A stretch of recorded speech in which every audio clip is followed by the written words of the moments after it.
আসসালামু আলাইকুম ভিউয়ার্স, আজকে আমি বানিয়ে নিব মেয়োনিজ। আর এই জন্য আমি 2টা ডিম সিদ্ধ করে নিলাম। আর এর মধ্যে থেকে একটা গোটা ডিম আর একটা ডিমের অর্ধেকটা আমি একটা ব্লেন্ডারের জারে নিয়ে নিলাম। আর নিয়ে নিলাম হাফ চা চামচ লবণ, 1 চা চামচ গোলমরিচের গুঁড়া আর 1 টেবিল চামচ চিনি। আর সাথে নিয়ে নিলাম 2 টেবিল চামচ সয়াবিন তেল। আর দিয়ে দিব 1 চা চামচ ভিনেগার, 1 টেবিল চামচ পরিমাণ নর্মাল পানি, আর দিয়ে দিলাম 2 টেবিল চামচ গুঁড়ো দুধ। এই গুঁড়ো দুধটা মেয়োনিজের স্বাদ কিন্তু দ্বিগুণ পরিমাণে বাড়িয়ে দিবে। সবগুলো উপকরণ নিয়ে আমি ব্লেন্ডারে একটু ব্লেন্ড করে নিব। এই যে দেখো, আমার পারফেক্ট মেয়োনিজ কিন্তু তৈরি হয়ে গিয়েছে।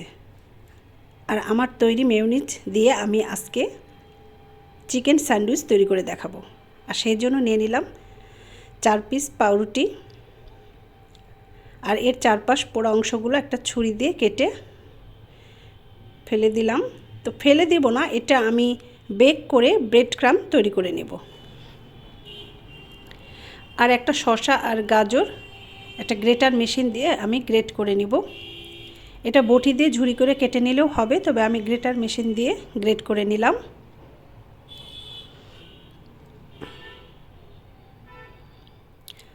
আমার সবগুলো গাজর আর শসা গ্রেট করা হয়ে গেছে। আমি এটা চিপে পানিটা আলাদা করে নিব, কারণ গ্রেটার মেশিন দিয়ে গ্রেট করলে একটু পানি বের হয়। এটা কিন্তু বটি দিয়ে ঝুরি করলে কিন্তু এই পানিটা বের হবে না।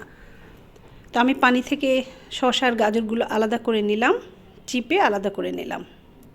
আর এরই মধ্যে আমি চিকেনের বুকের মাংস সামান্য একটু লবণ আর গোলমরিচ দিয়ে সিদ্ধ করে ঝুরি করে নিয়েছিলাম, সেটা আমি এই শসা আর গাজরের মধ্যে মিশিয়ে দিলাম। এখন এর মধ্যে দিয়ে দিব আমার তৈরি করা মেয়োনিজ 2 টেবিল চামচ পরিমাণ দিয়ে আমি এটাকে ভালোভাবে মাখিয়ে নিব।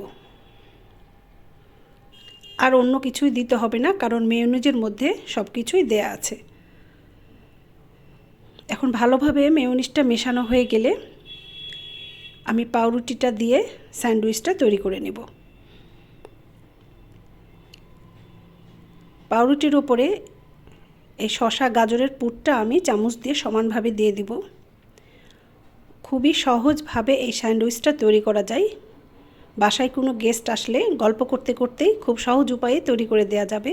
বাচ্চাদের টিফিনে কিংবা বিকালে নাস্তা হিসাবেও এই স্যান্ডউইচটা চট করে তৈরি করা যায়, আর পুষ্টিকরও বটে। তো এখন ওপরে আমি আরেকটা পাউরুটির পিস দিয়ে দিব।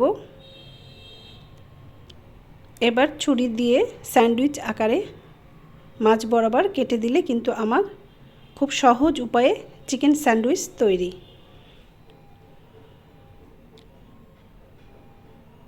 এই যে আমার তৈরি হয়ে গেছে খুব সহজ উপায়ে চিকেন স্যান্ডউইচ। তো তোমাদের কার কার ভালো লেগেছে আমাকে কমেন্টসে অবশ্যই জানাবে, আর নিজেরাও ট্রাই করে দেখবে। আল্লাহ হাফেজ।